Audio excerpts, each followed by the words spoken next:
right, here we are. Just like that, back again. What is it today? It's Friday, November 28th.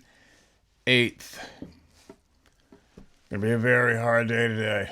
Oh, very, very, very, very hard day today. All you pet owners out there. Poor Sarah. Sarah's so broken and absolutely heartbroken right now. It's hard. Her and her dog's actually a registered, what are they, registered support pet or something like that? Griffin, her little French bulldog's it's been Griffin and her for a long time. Long, long, long time. Stuck to her like glue. And he almost has a nervous breakdown if she just goes to the store.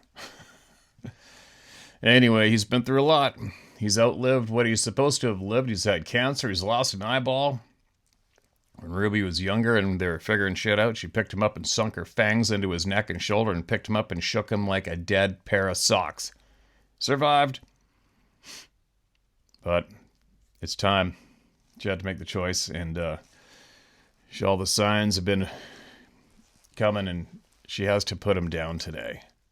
So this past week has been so hard. She's being pretty strong. It takes me right back to when I had to put down my absolute best friend in the whole world, my horse, which I still get choked up at least once every couple weeks. Doesn't go away, but it's just so hard. You know what I mean? Like, she's struggling to stay strong. She finally broke down last night and could barely even stand. It just kills you because there's nothing you can do. You know what I mean? There's nothing you can do. But just be there for him, let him cry on your shoulder and hug him, right? But, oh, such a shitty deal. It sucks when you got to make the choice. You know what I mean? It really, really, it's so hard when you have to make the choice. Been there. It's tough. You know, for me, I mean, I know when I had to pull the trigger on that move, with my best friend in the absolute whole world. In my mind, I'm looking back and I can recall, like, I'm good. Just, let me be emotional. There's nothing you can do. You know that the people around you are feeling bad and frustrated. And there's nothing they can do. And I know that. I knew that at the time. I don't expect anything special. There's nothing anybody can do for you. It's just, you got to deal. Got to deal with it, right? But it's so hard because Sarah's like, she's full of nothing but love and kindness for everyone. She's too generous. She puts everybody and everything ahead of her, and she has a huge heart. And to see her absolutely heartbroken is just killer. It's a killer. I don't know what to do. I mean, I know there's nothing I can do, but it's so frustrating not being able to fix. You know what I mean? It's so frustrating not being able to make things better. It's a helpless. Usually I can fix everything. There's a problem, I'm fixing it. With everybody around in this family, with everything. There's a problem, I'm fixing it. I can do something. I got you. When it comes to this shit, there's nothing you can do. It's such a helpless feeling, frustrating of not being able to. There's nothing I can do to make this better. Nothing. It's very, very frustrating because and especially when you're a natural, when you have that natural protector in you, like a little more so than most, it's even more frustrating, right? So I can't protect her from this absolute heartbreak. Oh, poor thing. So this is going on later on today. Going down later on today. Anyway, got a few prayers of comfort to send her way. Today's not a bad day for that one. Today's not a bad day for that. We'll just send her some strength to help her get through this moment. Anyway. Even though, and after my horse, and I had that wild experience the second he passed, and he was about 18 miles or something from me. And then something hit me right in the chest and went right through my entire body.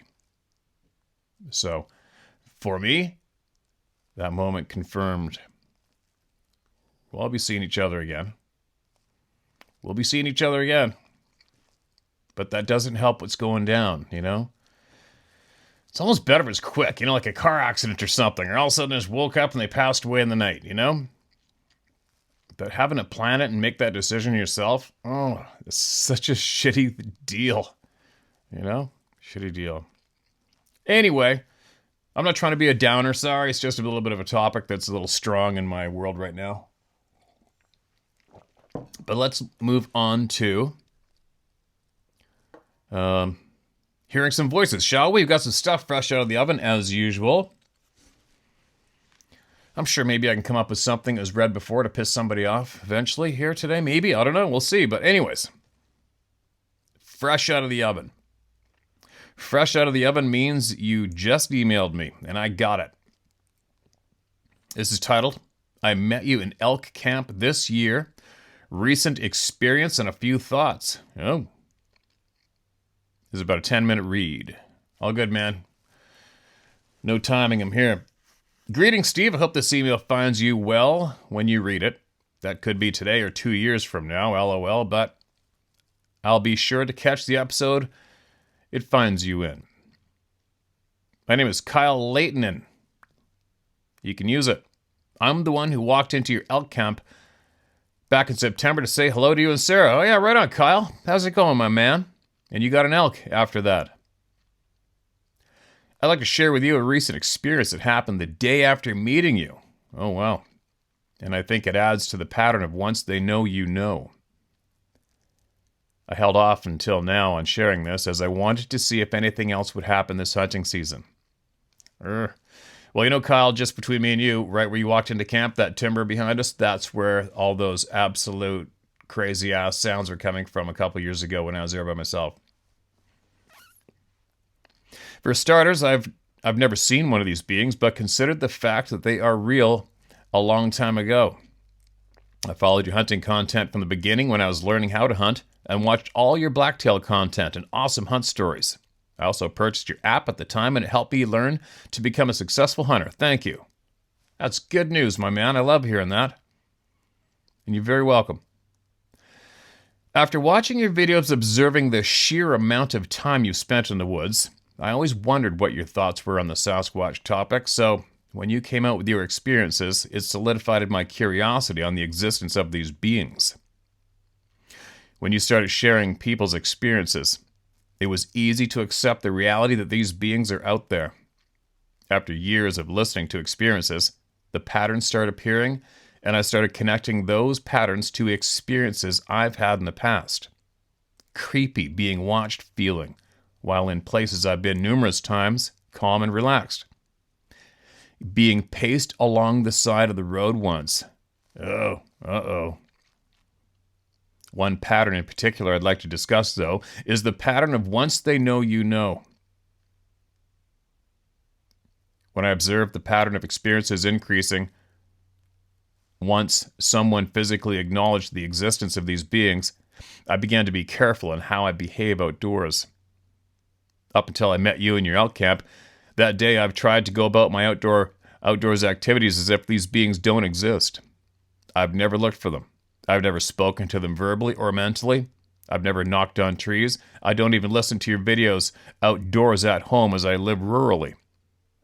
When I pray for protection and distance from these beings, I do so in my truck on the way to my fishing or hunting spots.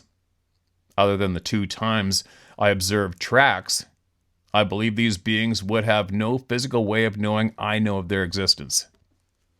So the day I met you in your elk camp, while I was driving your way, I thought to myself, do I really want to go chat with Steve in person? These people seem to watch him all the time. Am I going to open up a door I don't want opened in my life? I know these things are real, but do they know I know? Is meeting Steve in camp around here going to change that? Oh, valid concerns, I guess, huh? And as you know, I decided to say hello anyway. I don't think we even spoke about the topic. Nope, I can assure you we didn't, because I don't bring it up with people in person, unless they do first. Our conversation was hunting-based, I believe. Yeah, it was. I do remember saying to Sarah before he walked up, I follow Steve's channel on YouTube. The following morning after chatting with you that afternoon, the moment I stepped out of my buddy's Jeep at his hunting spot that I've never been to before, roughly 60 kilometers south of your camp, I heard whack, whack, whack. 2-second pause, whack. Though very faint, I definitely heard it. The sound of wood on wood, and this topic wasn't on my mind at all since I chatted with you. I was focused on elk hunting. I don't think my hunting buddy heard it, and I didn't mention it to him. I honestly didn't want to give it any attention. I just said in my mind, seriously? Don't play games with me, I'm here to hunt. Perfect, man. That's what I do. That's the first and only time I spoke towards these beings. I got no response. I continued on as normal, and I shot my bull 3 hours later, a 5x5. I didn't feel any pressure while hunting, not even when sitting alone guarding our hung-up meat for over an hour while waiting for my buddy to return with the Jeep. No way was I leaving that meat unattended. Yeah, no doubt. I get it. I also didn't hear anything else following the following week we were there, and haven't experienced anything else since. I thought this experience, though small and not that eventful, might be an interesting puzzle piece for the viewers.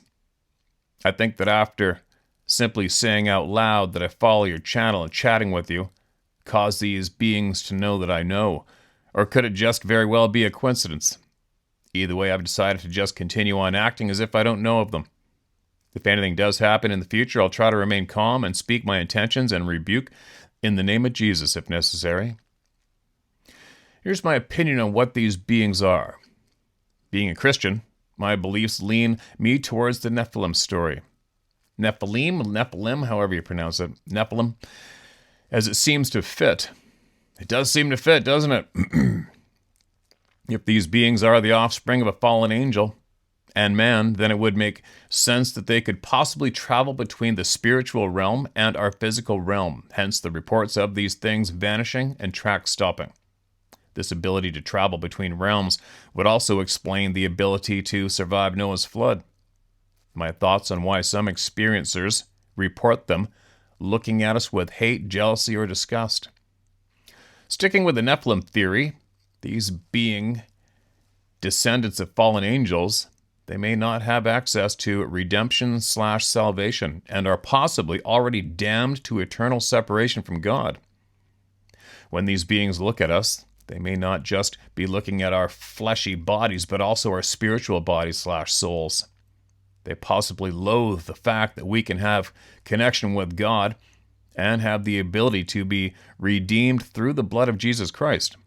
The jealousy of this fact or disgust in one who has possibly rejected the gift of salvation would possibly show us expressions of hate, jealousy, or disgust towards us. And in closing, after listening to all the experiences shared on your channel, it has really helped with anxiousness in the woods around this topic. Good, I'm glad to hear that. I've come to the acceptance that all in all, most experiences are not physical, though they might be terrifying and could have lasting physiological effects. I think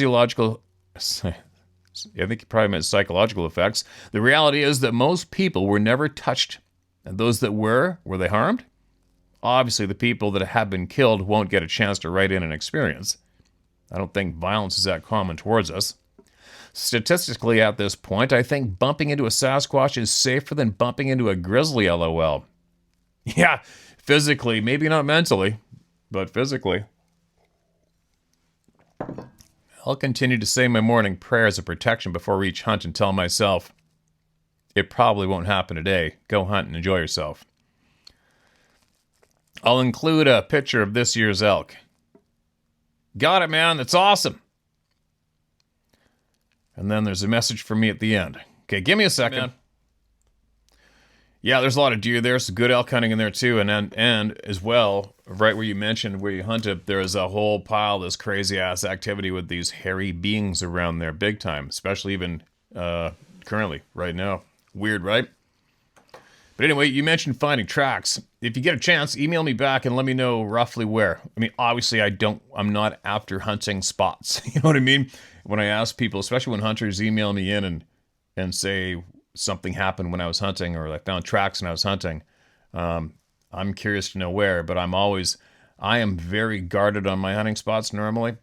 And so I feel almost not comfortable asking a hunter where when something went down, because I don't want them to think I'm fishing for their spot, which I never would. Anyway, yeah, let me know where you saw those tracks, and also let me know where you were paced on the side of the road. Okay? And just for you, Kyle, well, and everybody else, but for you, Kyle, because you know where we were, north of where we were, along that major river north, and on the other side, the north side, nothing but activity around there. And if you said, 60 kilometers south, bullseye in the middle of absolute nonstop experiences going on in any direction south 60 kilometers, including just on the other side of the river from where we were, just south of the big river. Like, we're talking a lot going down. And in between where we were and, say, I don't know, Fort St. John, and mostly on the south side of the river, all the way down, and probably who knows how farther north too, right? And of course, had that, there's a man from town who was up Williston Lake.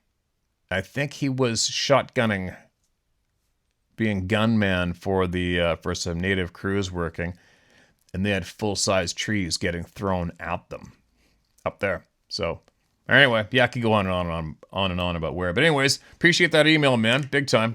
And I'm glad you're still out there experiencing all the good and enjoying it, and not letting it change your plans or have a negative effect on you in any way. But you're going about it the exact same way I do, right? Anytime I feel a little, then I just say out loud, leave me alone. I don't give a shit about you. I'm not here to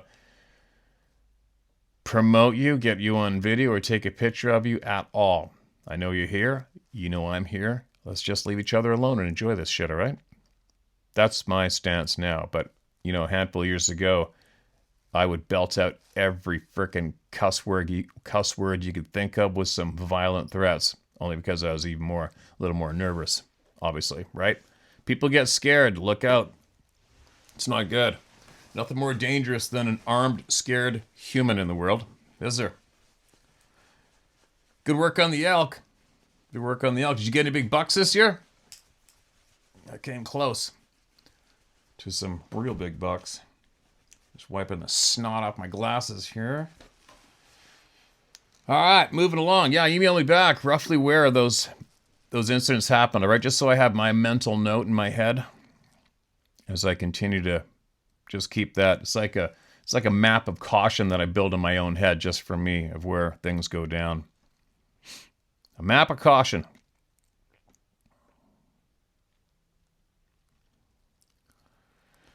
Oh, we got an email here from one of our longtime friends here of the channel, titled, "A New Story for You?" ? Megan Kilby story. Hello, Steve. I just got permission for you to do this lady's story, where she, in my opinion, was teletransported by our big guys. I'll give you her email address and her phone number. She lives on the east coast of America. The story below is just my short version of her story, to where I was going to post it in the comments of one of your podcasts yesterday about Edgar, your friend Richard. Wow, here we go. Earlier today, I just received a message from this lady at 4 a.m. this morning, where my iPhone woke us up, to where she wanted to let me know that someone that she told her story to, where he told her story to his schoolroom class, where she was really upset that he was going to make money off her story. What? Let me read this again. It's a little confusing.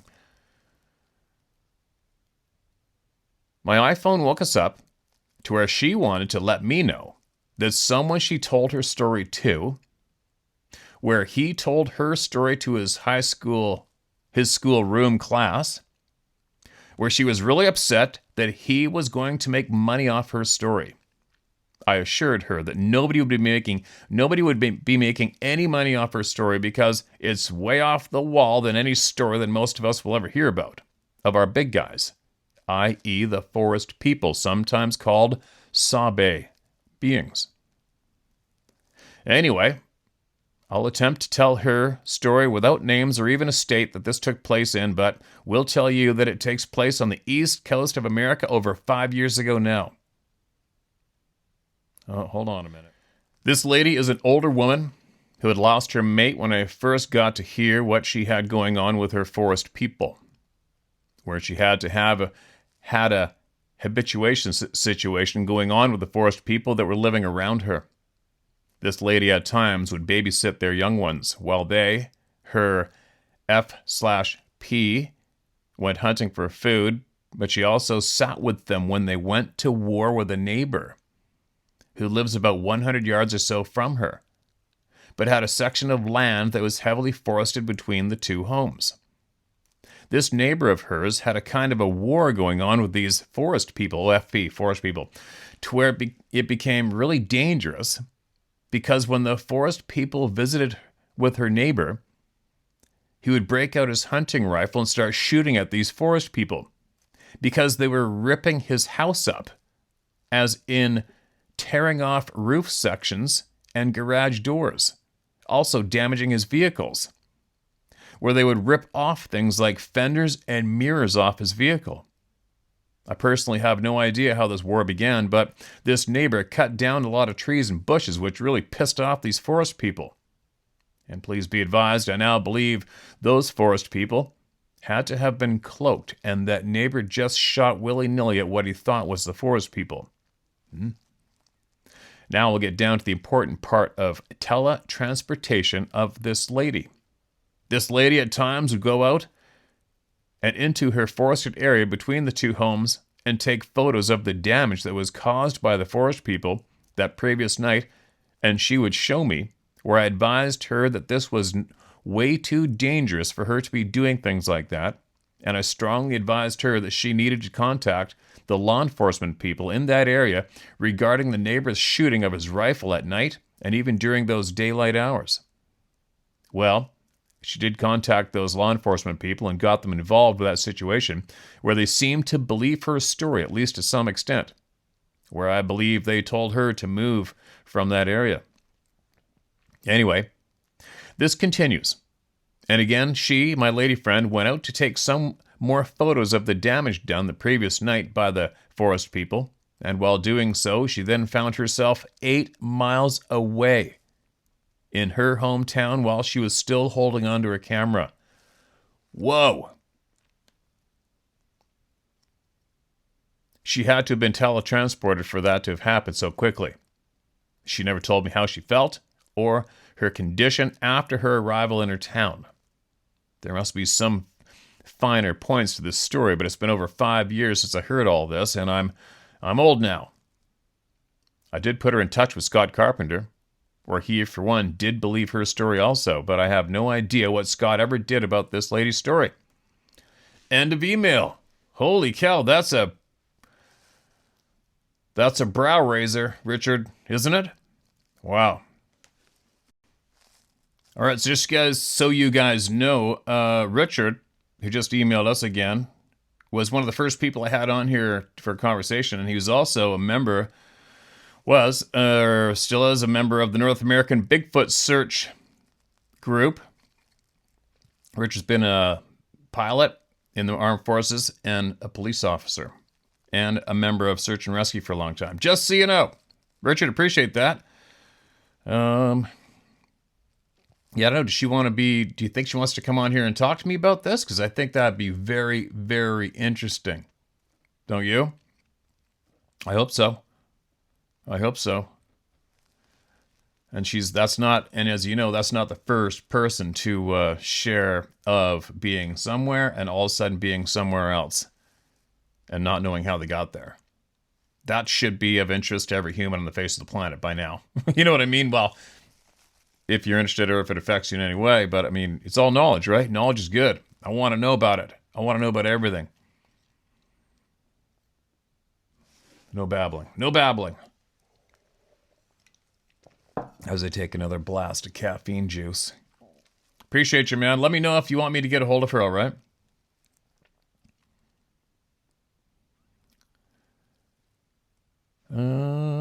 What do we got? All right, what do we got here? Fresh out of the pan. Sounds in the woods. Hi, Steve. We moved to the country west of Nashville, Tennessee. Rural farmland, woods and creeks. I'd love your opinion to what this sound is out in the woods, just inside the tree line behind our house. An animal? Sounds like an old creaky wooden door, although there aren't any structures back there. We've heard it a couple of times in the 2 years we've lived here, always in the darkness. If you aren't sure, maybe if you play it for the community, perhaps someone would know and give me some peace of mind. It gives me the creeps. The video is black because it's night with no lights on. Thanks for all you do, Dawn. All right, let's see if I can open this. Give me a second. All right, here we go. I just listened to it before. I'm going to hold it right here, but those are trees creaking in the wind, if I had to guess. So maybe make sure next time you hear that sound, take note if it's windy or not, all right? But here we go. Crank up the volume.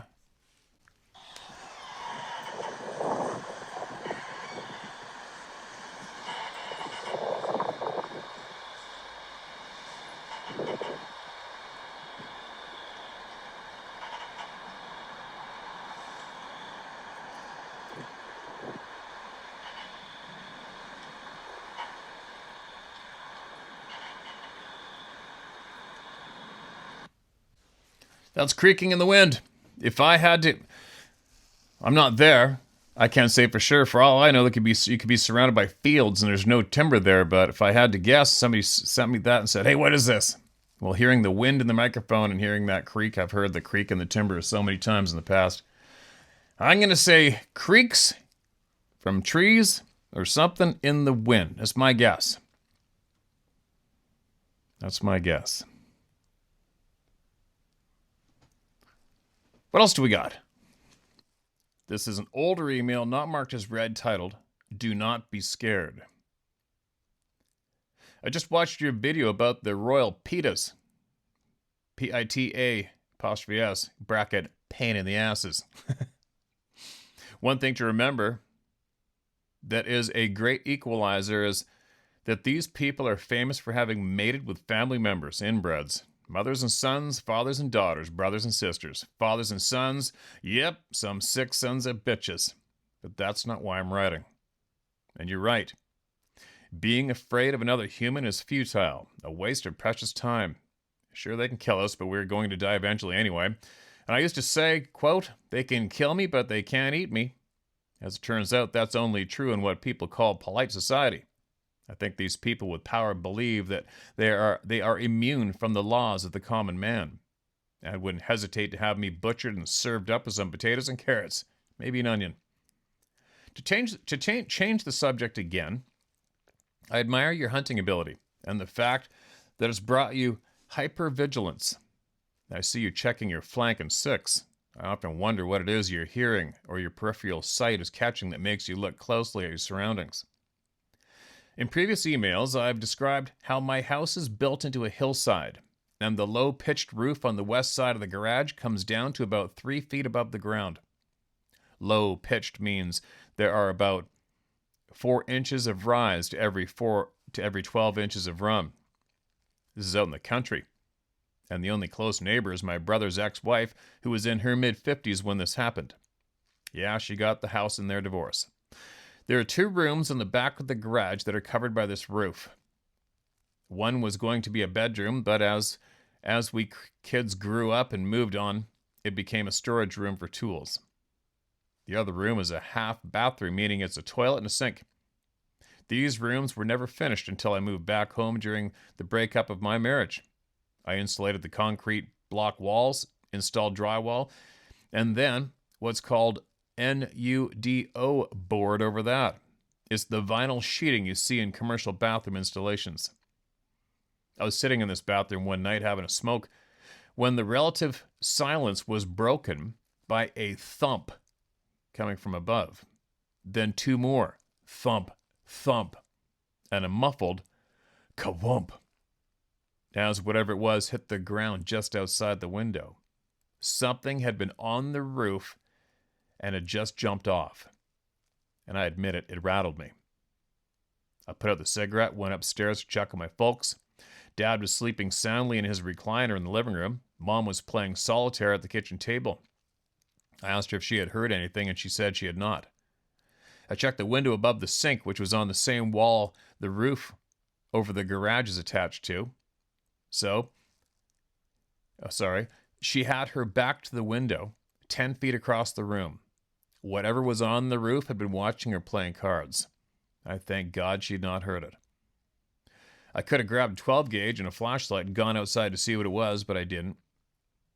Walking with a cane would have made that difficult. And I told myself it was probably just a raccoon, and I let it go at that, even though I knew it was a hell of a lot bigger than a coon and two-legged. Thanks for letting me tell you about this. For 10 years, I've wondered who would have been watching a 7-year-old woman playing solitaire in a robe. The other day, I heard you say there are creatures besides Sasquatch that sit on roofs and watch people. That made the neck hair stand up as I remembered it happened there. It happened here. So in closing, finally, be like a scout. Be prepared. Stay safe. Keep your powder dry and the shiny side up. Oh, and thank you. You can use my name, Danny Matthews, Central Illinois, north of Robbie, U.S. Robbie, U.S. Appreciate that, man. That's kind of creepy. We've had a lot of people hear something huge on the roof of the house. That's really creepy. But one thing that is, I'm familiar with buildings, obviously. Building code.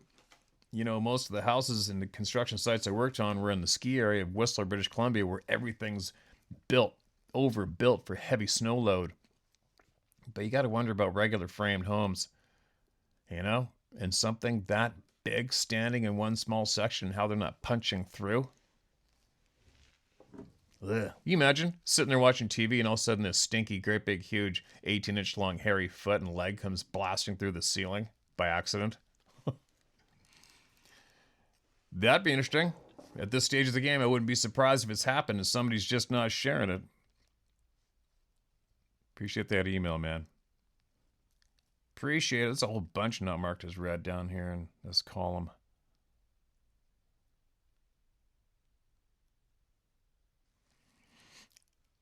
This email is titled, Question. Hello, Mr. Steve.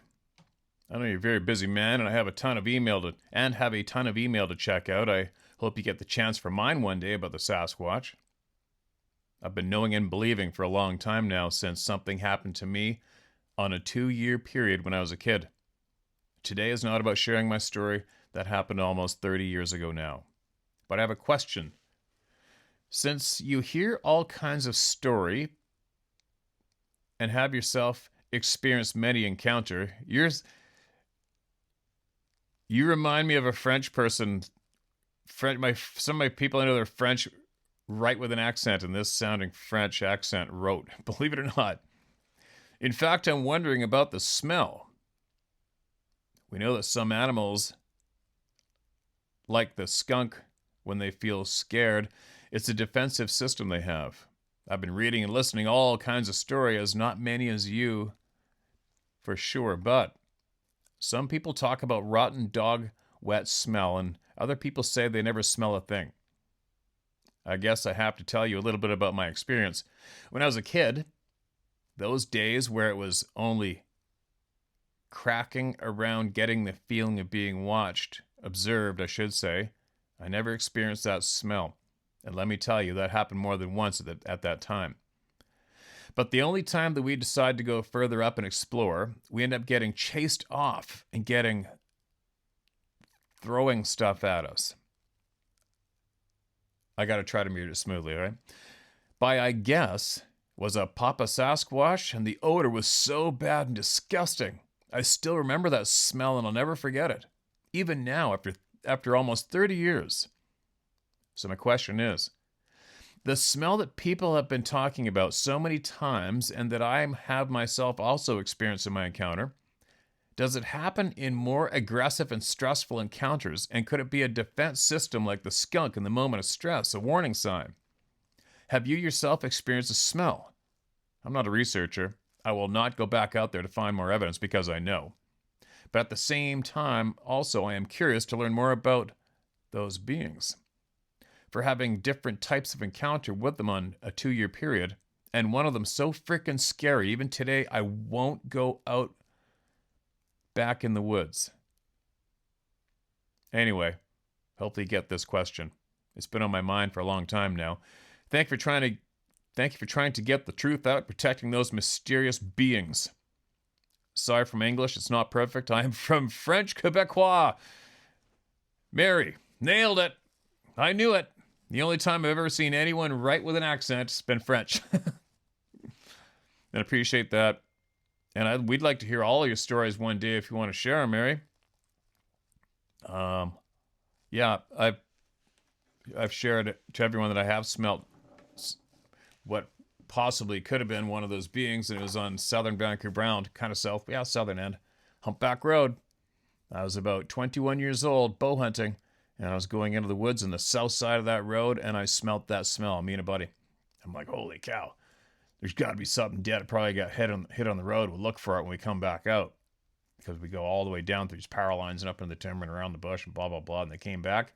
Smell's gone. And I looked everywhere because at the time, there was some huge bucks there, and I wanted to know if it was one of them and find them, but the smell was gone. And then I've shared this kind of recently. Later on, a female RCMP officer had 3 or 4 of them walk across that road in front of a car. I spoke with 4 Coast Guard employees who just got in for being 30 days off patrolling the mid-north coast. And 4 of them were in a car driving along Humpback Road towards Souk in the darkness after the bar closed, which many of us did in the 80s and the 90s, right? And they had that huge thing come from the same side of that road I was on bow hunting, and it crossed in front of their car going to the north. Well, would it be going from east to west, I guess, actually? What else going on? There's lots going on around that area, but anyway, where I smelled the smell. So I'm imagining I probably smelt the smell. Yeah. And do I think it's a defensive thing? No. No, I don't. Because why I don't think it's a defensive thing is because for whatever reason, whatever they seem to touch, they leave some kind of an oily residue. What's up with that? And a lot of people have shared that the oily residue left on their car or left on something they touched that lingered, that it came with the scent, it lingered. And you know, like when something comes up and touches your car parked in the night and nobody's around, they're not scared of shit, and it's not a defense of anything. And that scent accompanied their touch with the oily residue that is left from their touch. And also, they've had clumps of hair people have found on branches of the corner of a metal roof or a barbed wire fence, and it had the same stench to it. And I don't imagine that was associated with a defensive action either. So there's my thoughts. Not that my thoughts mean shit, but there you go. I appreciate that email. Sorry it took so long to get to it. But that's it's just the way it is here with, as you guys know, over 30,000 emails, and I'm a one-man team. No complaints? No complaints. What's this one? This is marked as unread as well. Going in. The title doesn't sound familiar. A howl that sounded like a drill gun in Michigan. Possibly Dogman, ? What's a drill gun? Oh, you mean like a Hilti? Like a impact drill gun, maybe? Hello, Steve. This will be the 3rd time I'm contacting you. This time I was out with my uncle. We have a little 10-foot by 20-foot bunkhouse where he stays. 0 punctuation, just so you know, ahead of time.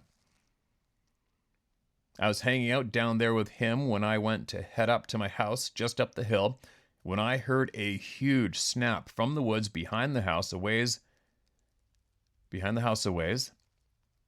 After I heard footsteps from around the area And then a little closer to me on the other side of my pond, I heard another set of steps going towards this snap. It sounded like he was on 2 feet and fairly heavy. I believe I heard twigs snapping as if it was snapping them as it stepped through the snow, or it was brushing them with its shoulders, which would have to be huge. It was in a tall pine forest. Experience number 2, with 0 punctuation. I'll try to make it smooth. This was years ago with one of my friends. I am 13 now. I was probably 7 or 8. Years ago. Then, but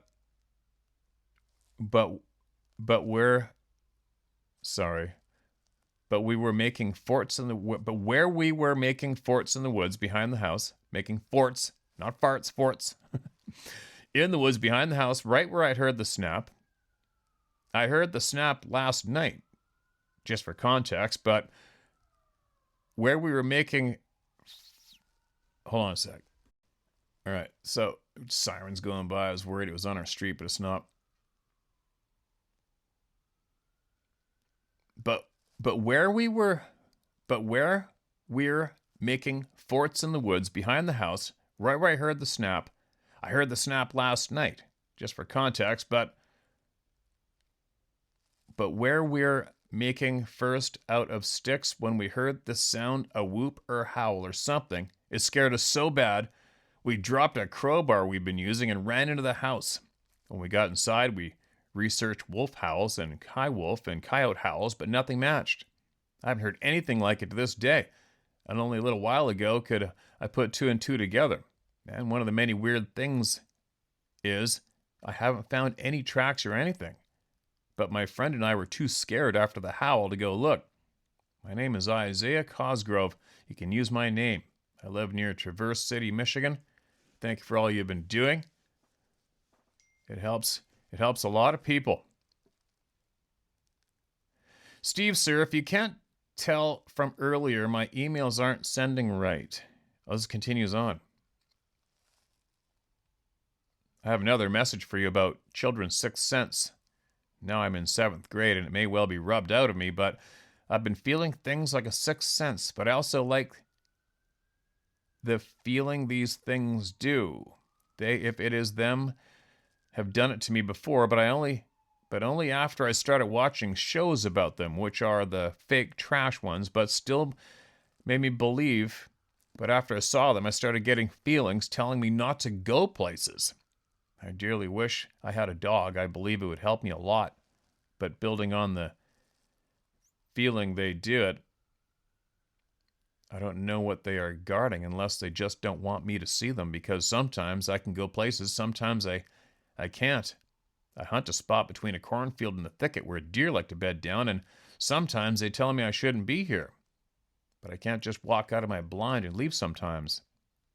I wish I could, but I don't think the fear is as bad as the people say. For me, it is still fairly paralyzing, but it isn't as strong. I've had this before when something happened.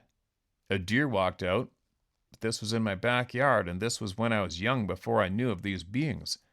I wonder if it was them warning me about it and helping me stay still.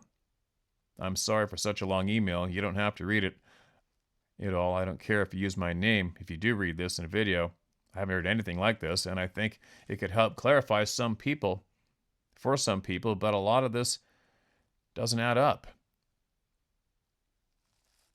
I think I finally found your email since watching your channel. I learn more and more each video. It's amazing. I've never seen one of these, but I have heard the howls, and I've been told don't go there. And I've felt like I've been being watched, and I've felt the leave now.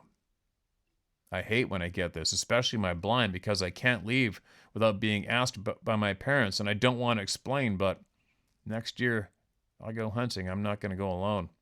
Thank you for all you do. Sorry for the terrible spelling, the punctuation. I had to do all these fast.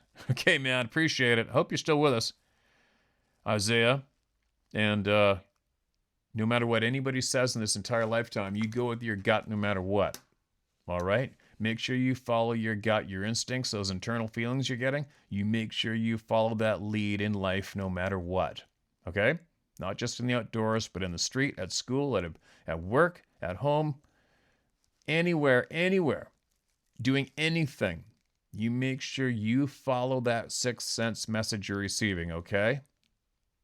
Make sure you do. And try to help all your friends to do the same, okay? Okay, my man? Make sure.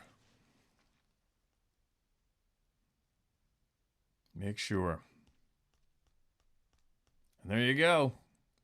There you go, you guys. Another member of the club, right? A young member up alone. I hope you stay safe, my man. All right, actually, you know what? I think I should probably cut her a little shy and carry on with my day. See how Sarah's making out in the house. And speak the devil, I ordered my own copies of her cookbook. I got one. I got her cookbook. And I've been lucky to have eaten all the delicious recipes in it. Anyway, coincidentally, I have her cookbook with me. There's a link to her cookbooks in the bottom. What else is I going to say? I think it's about it for now. I was thinking earlier I might make a list and share it with all of you who I actually listen to when I have time. I might do that. So you see what sources I use to get my information globally, financially. It changes. My list changes as we grow and learn more about individuals and see how they carry themselves and where they get their information and what their motives are. Like, as an example, I remember before promoting Ben Shapiro. So I used to say, I love to listen to that guy. Smart guy. Fast as his brains. Cracks like a whip. But unfortunately, he's exposed himself to being quite the douchebag. I don't listen to him anymore. I got a whole bunch of names actually I could share, but I'm just giving that as an example of, how we change, we grow, we get more, we get smarter, and we learn more. We get more in tune with ourselves, and we see through bullshit, we see through side motives a lot of people, right? Steven Crowder, I still listen to him quite a bit. He's quite funny, but then I don't really listen to him too much, only because he seems to go after, I don't know, a little confrontational between him and other well-known names, and his energy is a little below the vibration, whatever you want to call it, that I prefer to listen. Like, I prefer ABCs. Always be calm. And he always seems like he's on edge, ready to explode. It's just his energy. But it makes me, it's not a comforting, it doesn't, I have a tough time listening to him. I'm just saying, just because of that. I don't agree with everyone, that's for sure, on certain topics, but other topics, a lot of very intelligent people bring the receipts, and there's no denying,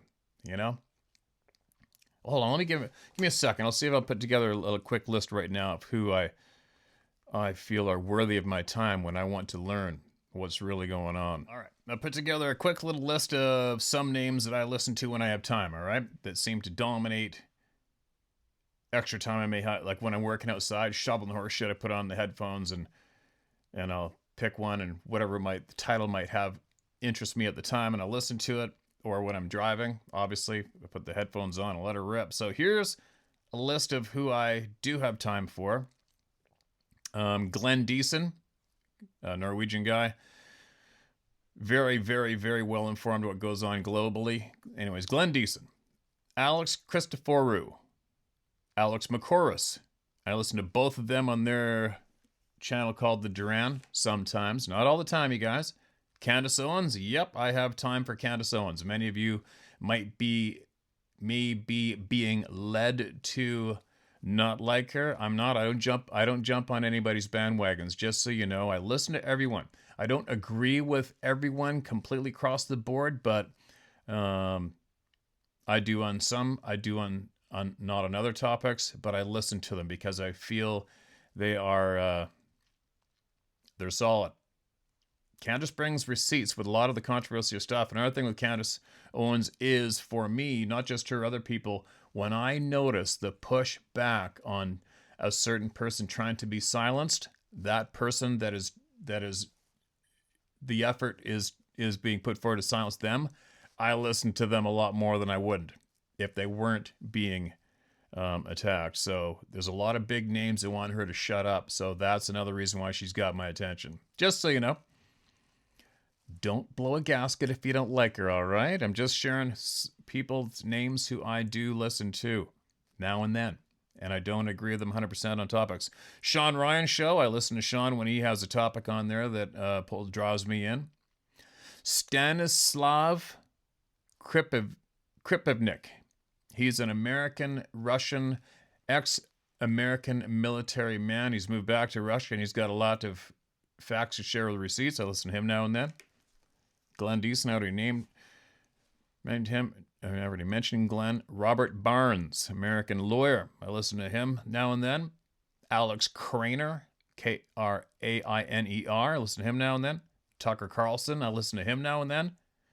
Not all the time, only when he has something comes up that catches my attention. And for financial global news, i.e. silver, gold, etc., I listen to Capital Cosm, C-O-S-M, Danny.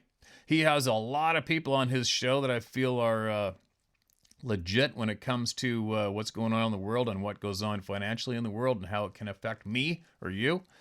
And there's a list of a bunch of the names that I have listened to recently, okay? So, if you're curious and who I do not have any time for, and I'll punch myself in the face if I lose minutes of my life to, is any mainstream news. If I listen to anything mainstream, I get very upset with myself, so I don't do it. And the only time I do get upset when I can get caught off guard and listen is when I'm driving remotely. Here's a creepy one. So the Canada-stan government has stolen billions of our dollars and given them directly to the CBC, Canadian Broadcasting Corporation. How alarming is that? And of course, when you're driving rurally, I don't have any of the... sometimes my Starlink isn't hooked up in my vehicle. It's still a new thing for me. And I don't have any of that. I don't have any of the satellite radio ever. But get this one: when you're rural in the middle of nowhere, for some weird reason, the only radio station you can pick up is the CBC. How creepy is that? And that's when I've caught myself listening to mainstream news, and I've gotten angry. I'll also be listening to some. Oh shit, it's CBC! Damn it! I'll shut it off. It's a cancer. But anyway, there you go. Thought I'd share that. What else is going on? 2 National Guardsmen in D.C. shot dead from an Afghan national. Go figure. Unfortunate. What else is going on? Probably lots. I don't need to bark about it, but I got to get going, I guess. I'll save some rants for another day. I got to go see how Sarah's making out. It's going to be a rough day. Oh, it's going to be a rough day. Share my story at howtohunt.com. That's where you get your important messages, experiences, and knowledge shared with the people through me, word for word, no matter what. All right? No matter what. And again, if you would, throw a couple extra prayers out there today towards Sarah just to help her get through this time. Kind of sucks. I feel so freaking useless. I don't know what to do. There's nothing I can do but be there. Hug them. It's going to be tough today. Damn it. Anyway. Send me your knowledge. All right? Send us your knowledge. Don't be scared. Please don't be scared. Be brave and send it. And I'll, hopefully I should be back tomorrow. Later, you guys.